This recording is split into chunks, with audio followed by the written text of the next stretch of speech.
আসসালামু আলাইকুম প্রিয় শিক্ষার্থী বন্ধুরা, কেমন আছো? আশা করি সবাই ভালো আছো। তোমরা ভালো থাকো, সুস্থ থাকো, সেই কামনাই করি। আজকের আমি আবার এসেছি তোমাদের সামনে আরও একটি অনলাইন ক্লাস নিয়ে। একই চ্যাপ্টারের আরও দুইটি ক্লাস এর আগে আপলোড দেওয়া হয়েছে। ওই দুইটি ক্লাস এবং আজকের ক্লাস নিয়ে এই চ্যাপ্টারটি শেষ করার চেষ্টা করব। প্রিয় শিক্ষার্থীরা, চলো আমরা ক্লাসে যাই। Welcome to my class.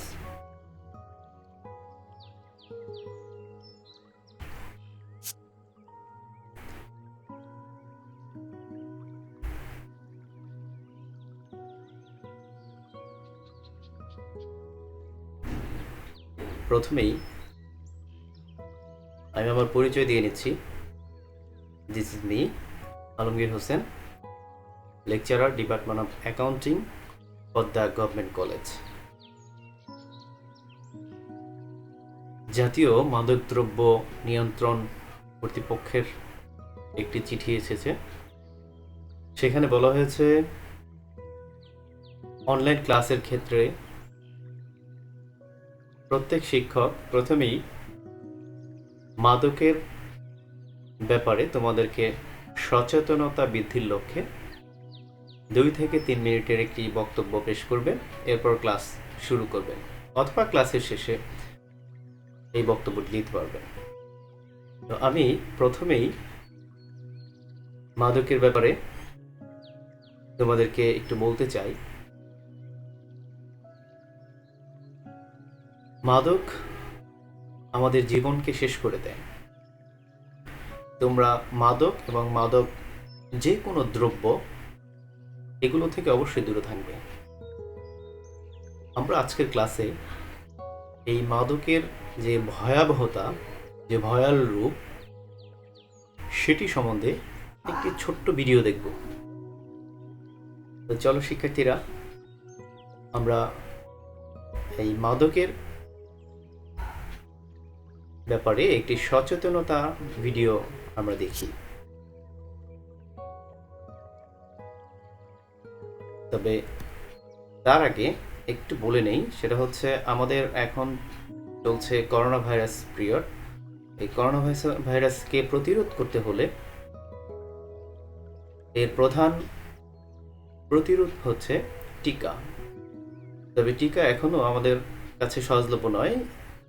এজন্য আমরা যা করব তা স্ক্রিনে তোমরা দেখতে পাচ্ছ, যে এই জিনিসগুলোর মাধ্যমে আমরা এই করোনা ভাইরাস থেকে নিজেকে মুক্ত রাখতে পারি। তো প্রিয় শিক্ষার্থীরা, এবার আমরা চলে যাচ্ছি এই মাদক নিয়ে একটা ছোট্ট ভিডিও আমরা দেখব।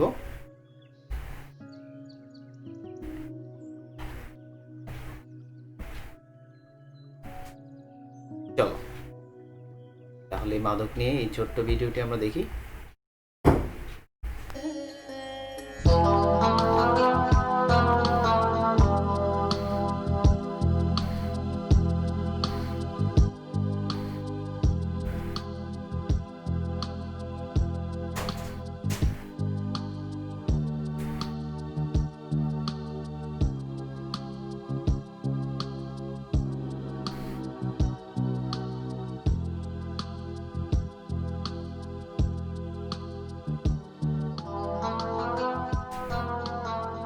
সিগারেট থেকে শুরু, শেষকালে হেরোইন, মাঝখানে মাদকে দাসত্ব প্রতিদিন। কেন বেঁচে থাকা নেশার মোড়কে অপমৃত্যুই রাখা, বৃথা যৌবন যায়, বৃথা অপচয় হয় প্রাণ। ড্রাগের নেশায় শুধু মিছিমিছি হয় রাত, শুধু যন্ত্রণা। বাঁচাও জীবনগুলো, বাঁচাও চেতনা। এ জীবনে অধিকার সকলের সবার, অধিকার গোলামীর শেকলটা ভাঙবার। ড্রাগের গোলামি দূর কর বন্ধুরা বাঁচি সিগারেটের নিকোটিন ও মাদকদ্রব্যে আসক্তির পরিণাম একটি উজ্জ্বল সম্ভাবনাময় জীবনের মৃত্যু এবং একটি পরিবারে দুঃসহ দুঃখ যন্ত্রণা। তাই সন্তানের প্রতি খেয়াল রাখুন, তারা কি করছে, নিয়মিত পড়াশোনা কেমন করছে, কোথায় কোথায় যাতায়াত করছে, সবকিছুই মা বাবাকে আগ্রহ নিয়ে জানতে হবে। আসুন না, আজকে থেকে আমরা প্রতিজ্ঞা করি, আমরা সকলে আমাদের নিজেদের জন্য, নিজেদের ভবিষ্যতের সন্তানদের জন্য, দেশের মঙ্গলের জন্য আমরা এই ধূমপান বর্জন করি। সিগারেট থেকে শুরু, শেষকালে হেরোইন, মাঝখানে মাদকে মাদকে দাসত্ব প্রতিদিন। কেন বেঁচে থাকা কেন নেশার মোড়কে অপমৃত্যুই রাখা বৃথা যৌবন যায়, বৃথা অপচয় হয় প্রাণ।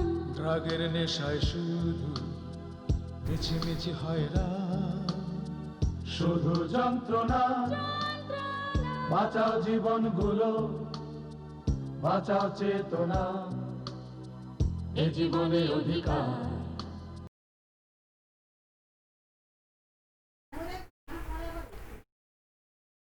প্রিয় শিক্ষার্থীরা, কেমন লাগলো এই ছোট্ট ভিডিওটি? এই ভিডিওটির মাধ্যমে বোঝানো হয়েছে মাদক তো দূরের কথা, সামান্য ধূমপান থেকেও যত আমরা বিরত থাকতে পারি সেই চেষ্টা সবসময় থাকবে। কারণ মাদকের যেই ভয়াল রূপ সেটা কিন্তু শুরু হয় ধূমপান দিয়ে। তো তোমাদের কাছে আমার অনুরোধ থাকবে এই মাদক থেকে যেন সবসময় তোমরা দূরে থাকবে এবং সুস্থ থাকবে। তো চলো যাই, আমরা আজকের ক্লাসে যাই। এটা আমার একটি স্লোগান, মাদক থেকে দূরে থাকো, মনটাকে শুদ্ধ রাখো।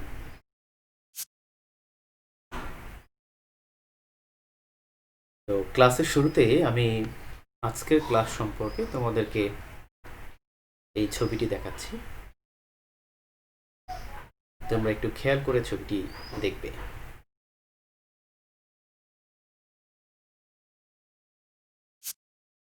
ছবিটির পাশাপাশি আমি তোমাদেরকে আরো একটি ভিডিও দেখাচ্ছি যে আজকের ক্লাসটি আমাদের কোন প্রসঙ্গে, সেই ব্যাপারে এই ভিডিওটি আসবে। আশা করি তোমরা এটি উপভোগ করবে। This is a Visa debit card. Let's see what it can do. Visa debit cards work just like credit cards, except they directly access your money in your bank account. You can use it anytime and anywhere you see the Visa signs. A Visa debit card is a really useful thing. Use it to withdraw cash. Better than that, use it instead of cash by swiping your card at the till. Much safer. Convenient, safe, and easy to use. Always take your Visa debit card with you when you go shopping for everyday items, when you eat out, or when you travel abroad. Visa debit is accepted in more than 200 countries and territories in the world, so when you're away, you can make purchases or get cash out in the local currency anywhere in the world, wherever you see the Visa and Electron signs. Visa debit is an easy way to pay your household bills too, or buy stuff securely online and over the phone. And because it's a Visa card, you'll benefit from Visa security features, so you can be sure your money's kept secure. You can check your balance using your bank's e-banking service or on your paper statement from your bank, ensuring you are in full control of your money. Enjoy the special Visa offers and discounts that are available from time to time, and get great services like sending money to friends and family at home or abroad. How useful! Get a Visa debit card and get better access to your money. Eat out and shop for everything you need. Easy. Buy stuff online and pay your bills. Convenient. And use it instead of cash when you travel. Safe. Just look out for the Visa signs. কেমন লাগলো আজকের যে বিষয়টা নিয়ে আমাদের আজকের class, সেই বিষয়টা তোমাদের সামনে এখন স্পষ্ট, তাই নাকি? তো চলো শিক্ষার্থীরা, আজকের ক্লাসে যাই। আজকের ক্লাসের বিষয়টি তোমরা ইতিমধ্যে বুঝতে পেরেছ যে আমি কোন বিষয়টি নিয়ে আজকের ক্লাসটি আগাচ্ছি। তো what's the topic? Yes, this is accounting for রিসিভাবলস।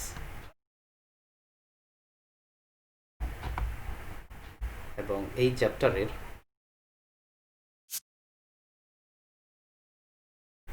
মূলত অনেকগুলো বিষয়ের মধ্যে একেবারে এর আগে যে বিষয়গুলো আলোচনা করেছি, আর আজকের বিষয়টি হচ্ছে একেবারে শেষ প্রতিপাদ্য বিষয়। এই বিষয়টিতে যাওয়ার আগে আমরা এই 2 নাম্বার যে ক্লাসটি নিয়েছি সেই ক্লাসটি একটু রিভিউ করি। এখানে গ্রস মেথড এবং নিট মেথড ডিসকাশন ছিল।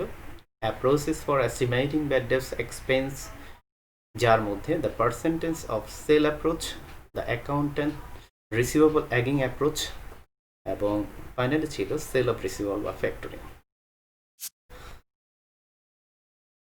আজকের যে চ্যাপ্টার, আজকের যে ক্লাস, সেখানে আমি তোমাদের সাথে আলোচনা করব ক্রেডিট কার্ড সেল, এবং এর সাথে এই সেল করার মাধ্যমে হিসাবটি আমরা কিভাবে রাখতে পারি সেই ব্যাপারটি আমরা কভার করব, এবং ফাইনালি নোট রিসিভেবল সম্বন্ধে কিছু আলোচনা করব।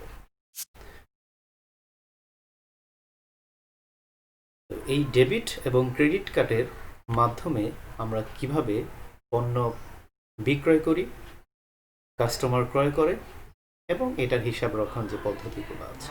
এখানে আমরা কয়েকটি কার্ডের ছবি দেখতে পাচ্ছি, যে visa card, master card, first national bank card, American Express card.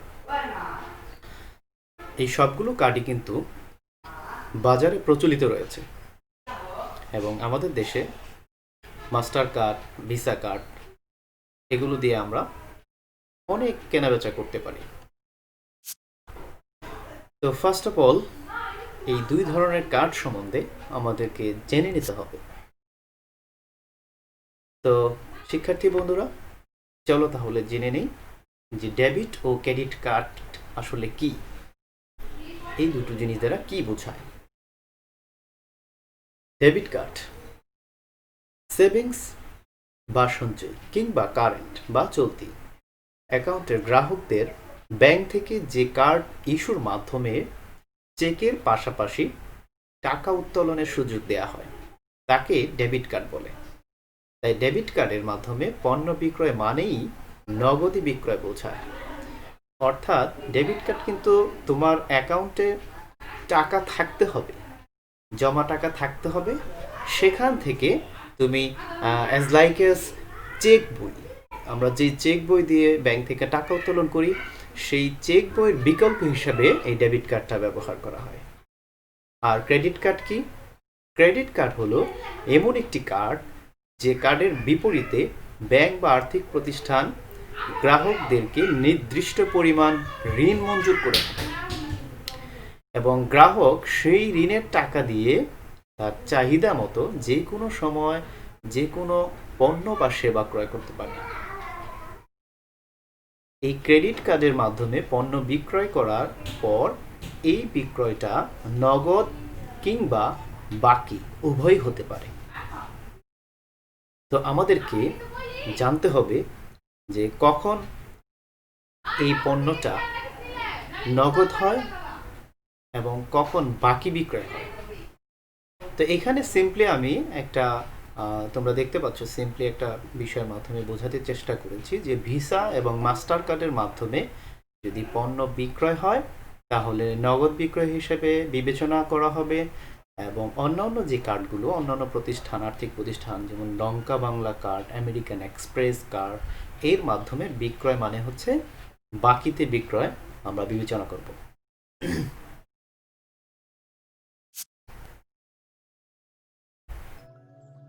তো এখন আসি যে ডেবিট ও ক্রেডিট কার্ডের পক্ষ কে কি। ডেবিট ও ক্রেডিট কার্ডের মধ্যে 3টা পক্ষ অন্তর্ভুক্ত রয়েছে। এর মধ্যে একটা হচ্ছে দ্য ক্রেডিট কার্ড ইস্যুয়ার, যে আপনাকে এই কার্ডটি ইস্যু করেছে, সেটা হতে পারে ব্যাংক বা আর্থিক প্রতিষ্ঠান। হ্যাঁ, 2 নম্বর হচ্ছে দ্য রিটেইলার্স, অর্থাৎ বিক্রেতা, যে এই কার্ড অ্যাকসেপ্টের মাধ্যমে পণ্য বিক্রয় করবে। এবং 3rd হচ্ছে কাস্টমার, অর্থাৎ আপনি, যিনি পণ্য ক্রয় করলেন। In this process, issuer does credit investigation of customer. Issuer maintains customer account. Issuer undertakes collection process and absorb any losses. Retailer receives cash more quickly from credit card issuer. এখানে ইস্যুয়ার কিন্তু অনেকগুলো কাজ করে। সে শুধু কার্ড ইস্যু করে দিয়েই কিন্তু কাজ শেষ নয়। সে এই কার্ড ইস্যু করার পরে এই যে এখানে দেখতে পাচ্ছ এই কাজগুলো কিন্তু সে করে। তো আমরা এই ডেবিট এবং ক্রেডিট কার্ডের মাধ্যমে পণ্য ক্রয় বিক্রয়ের যে হিসাব রক্ষণ, প্রথমত হচ্ছে জার্নালাইজিং। এই জাবেদাকরণ বা জার্নালাইজিং আমরা একটু দেখি যে এইটা আমরা কিভাবে করব। এখানে 2টো কলম দেখতে পাচ্ছ, একটা হচ্ছে ট্রানজ্যাকশন আর একটা হচ্ছে অ্যাকাউন্টস টাইটেল অ্যান্ড এক্সপ্লেনেশন। তো ট্রানজ্যাকশনে Visa and Mastercard sale as cash sale. যদি ভিসা এবং মাস্টার কার্ডের মাধ্যমে ক্যাশ সেলটা হয়, তাহলে জাবেদা হবে cash debit, service charge expense debit এবং সেল ক্রেডিট। 2 নম্বর হচ্ছে American Express card, national credit card and others credit কার্ডের মাধ্যমে যদি বিক্রয় হয়, তাহলে সেই বিক্রয়টা ক্রেডিট হিসাবে সেল হয় বা বাকিতে বিক্রয় হয়। সেখানে তোমরা জাবেদা করবে অ্যাকাউন্ট রিসিভেবল, ওই কার্ডের ইস্যুয়ার, এখানে আমেরিকান এক্সপ্রেস দেখানো হয়েছে, যে কার্ডের ইস্যুয়ার সেটা এখানে উল্লেখ করতে হবে, এবং ডেবিট হবে service charge expense and credit হবে সেল। দ্যাট মিনস ক্যাশের স্থলে এখানে অ্যাকাউন্ট রিসিভেবল চলে আসবে। এরপরে আমরা এই জিনিসটা নিয়ে আমরা একটা সমস্যা দেখি। এখানে একটি উদাহরণ আনা হয়েছে। Example, Anita Ferrari purchased compact discs for a restaurant from Karen Kher Music Company for Taka 1000 using her Visa First Bank card on 2nd July 2020, and also purchased an audio player for Taka 2500 using American Express card on 3rd July 2020. The service fee in both cases is 3%. Give journal entries relating to receivable. এটাকে আমি তোমাদের সামনে বাংলায় উপস্থাপন করছি যে অনিতা ফেরারি purchase, অর্থাৎ ক্রয় করছে কম্প্যাক্ট ডিস্ক, যেই সিডি ডিস্ক আছে সেই ডিস্কগুলো তার রেস্টুরেন্টের জন্য। কার কাছ থেকে কিনলো? কারেন খের মিউজিক কোম্পানি, 1000 টাকা দিয়ে। হ্যাঁ, এবং যেই কার্ড দিয়ে কিনলো সেই কার্ডটা ইস্যুয়ার হচ্ছে ফার্স্ট ব্যাংক, এবং সেটা 2 জুলাই তারিখে ক্রয় করা হয়েছে। এবং আরও পারচেস করেছে অডিও প্লেয়ার, অডিও যে প্লে করা হয় সেই প্লেয়ার, যে 2500 টাকা দিয়ে ক্রয় করেছে, এবং এটা ক্রয় করেছে আমেরিকান এক্সপ্রেস কার্ডের মাধ্যমে, অর্থাৎ এই কার্ডের ইস্যুয়ার আমেরিকান এক্সপ্রেস কার্ড, এবং 3rd জুলাই। এবং দুইটা ক্ষেত্রেই বলা আছে যে 3% সার্ভিস চার্জ ইস্যুয়ার কেটে নেবে। তাহলে আমরা এই সমস্যাটা কিভাবে সমাধান করতে পারি, চলো দেখি।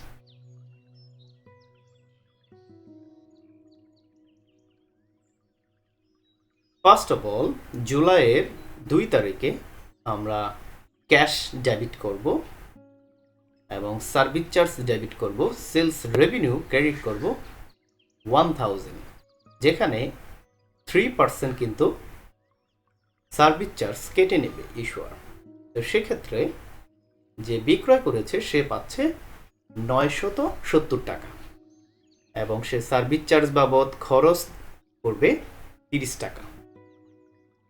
এবং 3 জুলাইতে অ্যাকাউন্ট রিসিভেবল 1940 টাকা, সার্ভিস চার্জ 60 বা 60 টাকা, সেলস রেভিনিউ 2000। অর্থাৎ 2000 টাকায় যদি আমরা অডিও প্লেয়ারটি ক্রয় করি, এখানে 2000 টাকা বলে দেওয়া আছে সমাধানে, যদিও আমরা অঙ্কটিতে সম্ভবত 2500 টাকা পেয়েছি। তো আমরা 2000 টাকা দিয়ে যদি আমরা অঙ্কটি আমরা এখানে জাবেদা করতে যাই, তাহলে অ্যাকাউন্ট রিসিভেবল 1940 টাকা এবং সার্ভিস চার্জ 60 টাকা এবং সেলস রেভিনিউ 2000 টাকা। আশা করি প্রিয় শিক্ষার্থী বন্ধুরা তোমরা এই অঙ্কটা খুব সুন্দরভাবে বুঝতে পেরেছো। তাহলে এখন তুমি একটা প্রশ্নের উত্তর দাও আমাকে, যে একজন দেনাদারের নিকট থেকে 6% প্রাপ্য নোট 25,000 টাকা পাওয়া গেল, 9 মাস পর বিলের টাকা পাওয়া গেলে সুদটা কত হবে, ইন্টারেস্ট কত হবে? হ্যাঁ, এটা নিয়ে একটু চিন্তা করে তারপর তুমি আমাকে কমেন্টস করে জানাবে। তো এরপরের স্লাইডে আমরা যাচ্ছি। এই পরের স্লাইডটি করা হয়েছে প্রাপ্য নোটের হিসাব সংরক্ষণ পদ্ধতি।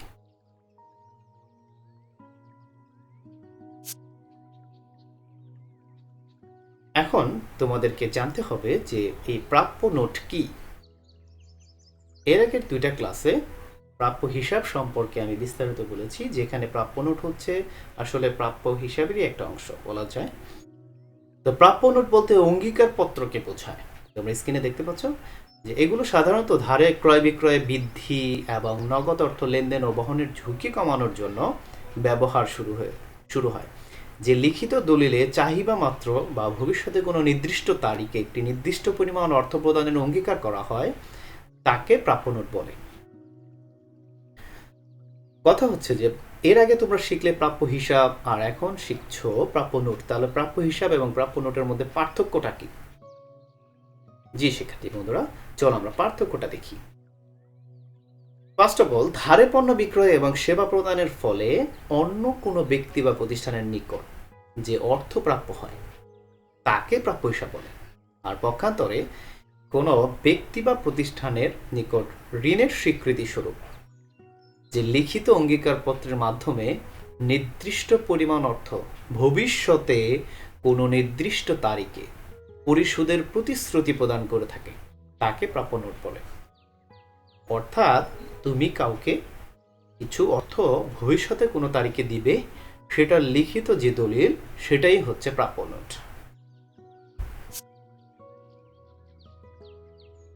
এই প্রাপ্য নোট কিভাবে আমরা হিসাবভুক্ত করি?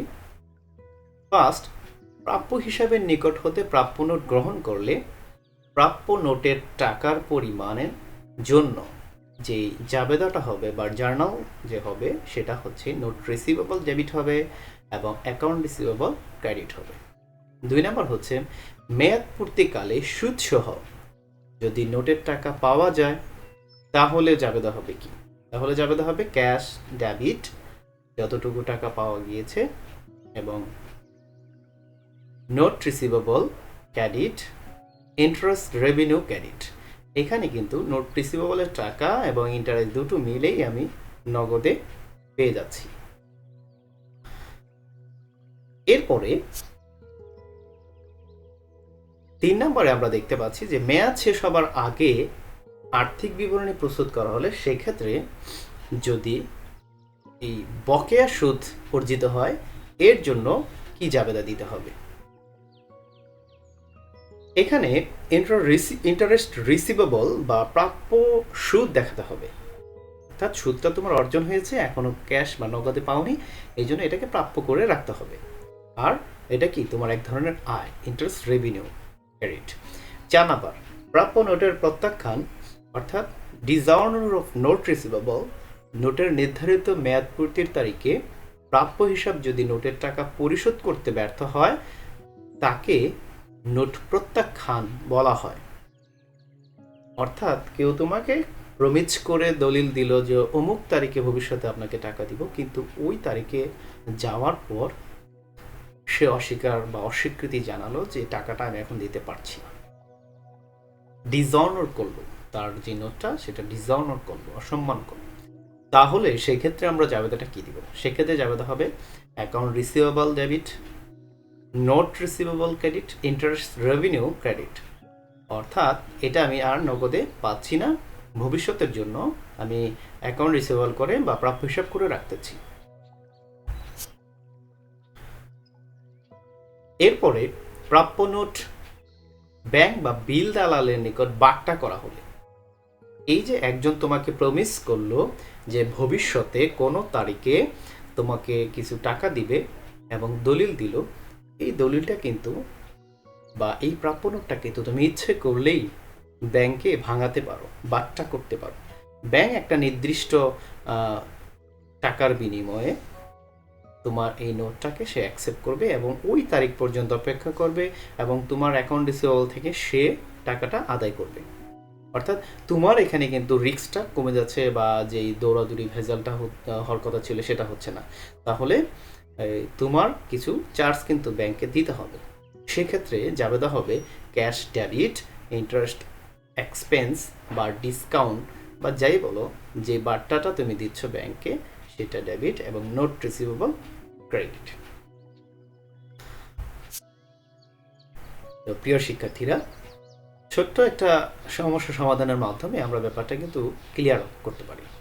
এখানে যে এক্সাম্পলটি দেওয়া হয়েছে যে on May 2 Imran company lens টাকা 7,600 to Everhard, issuing a 6-month 9% note. At the maturity date, November 2, Everhard indicates that it cannot pay. অর্থাৎ ইমরান কোম্পানি 7,600 টাকা এভারহার্ডকে ধার দিল এবং শর্ত দেওয়া হলো যে এই ধারটা 6 মাসের জন্য এবং 9% ইন্টারেস্ট প্রযোজ্য, এবং এটার ম্যাচুরিটি পিরিয়ডে নভেম্বর 2 তারিখ, এবং তখন এই এভারহার্ড এই টাকাটা দিতে অস্বীকৃতি জানালো, নোটের টাকাটা দিতে অস্বীকৃতি জানালো। তাহলে আমরা এটার যে জার্নালগুলো, সেই জার্নালগুলো কিভাবে করবো একটু দেখি। টাকা দিচ্ছে, নোট রিসিভেবল ক্রিয়েট করছে এবং নগদ টাকা দিচ্ছে। এরপর নভেম্বরের 2 তারিখে যে অ্যাকাউন্ট রিসিভেবল এভারহার্ড ডেবিট 7,942 টাকা এবং নোট রিসিভেবল ক্রেডিট 7,600 টাকা, এর সাথে সাথে কিন্তু ইমরান কোম্পানি এই সুদটা অর্জন করেছে। সেক্ষেত্রে এই ইন্টারেস্ট রেভিনিউ ক্রেডিট 342 টাকা।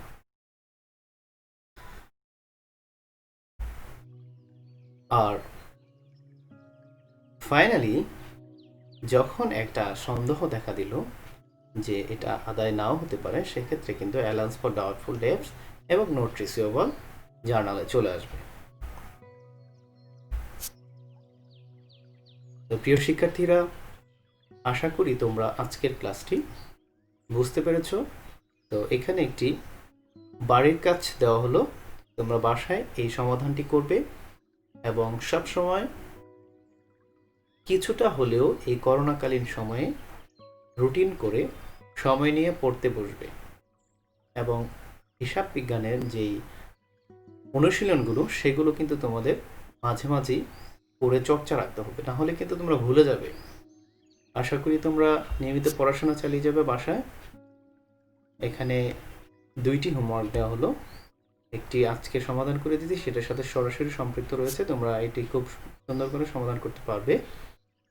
তো আবার ফিরে আসবো নতুন অধ্যায়ের ক্লাস নিয়ে।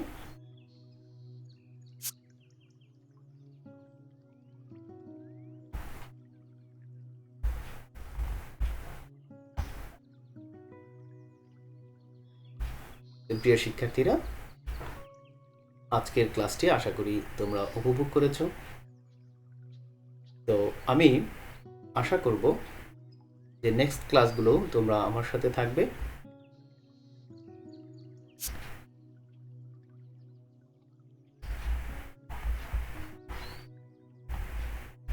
এখানে আমার যে ইউটিউব চ্যানেলটির নাম ডিভোশন। তোমরা আগের ক্লাস দুটা যেখানে পেয়েছো, যে চ্যানেলে পেয়েছো, সেই চ্যানেলেই এই ক্লাসটিও আপলোড দেওয়া রয়েছে। তোমরা ইচ্ছে করলে যে কোনো সময় দেখে আসতে পারবে।